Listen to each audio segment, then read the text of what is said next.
Let's be honest. Most of us are completely exhausted from pretending that we have our lives together. We scroll through perfect feeds, go to church in our best clothes, hide our actual mess. But what if I told you that God isn't looking for the perfect version of you? What if the real gospel is actually for the ragamuffins, the screw-ups, and the broken? Well, today we're talking about the scandal of grace and why your mess makes the perfect candidate for God's love. Hit subscribe and let's get real. We live in a culture that is obsessed with scorecards. If you work harder, you get promoted. If you look better, you get followers. And unfortunately, we bring that exact same toxic mindset into our faith. We think if I pray more, God will love me more. If I mess up, God is pacing the floors of heaven, furious with me. And we turn faith into a performance. But religion says change and then you can belong, where Jesus says you belong. Now let me change you.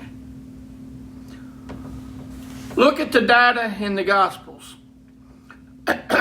Who did Jesus make furious? It was the religious elite. The people who thought they had 100% on their spiritual report cards. And who did he spend his time with? The tax collectors, the outcasts, the sinners. In Matthew chapter 9, the religious leaders asked his disciples, "Why does your teacher eat with tax collectors and sinners?" Jesus overheard them and he dropped this bomb on them. He said, "It is not the healthy who need a doctor, but the sick. I have not come to call the righteous, but sinners." If you feel spiritually sick, tired, or broken today, congratulations. You're exactly who Jesus came for. There's a quote that I heard, I can't recall who it was that I heard say it, but he said something along this line: God loves you as you are, not as you should be, because none of us are as we should be. Let that sink in. God's love for you is not moody, shifting. It doesn't fluctuate based on your good days or your bad days. In Romans 5, Paul writes that while we were still sinners, Christ died for us. Not after we cleaned up our act, but while we were still a mess. So drop the act. Stop trying to earn a gift that has already been freely given to you.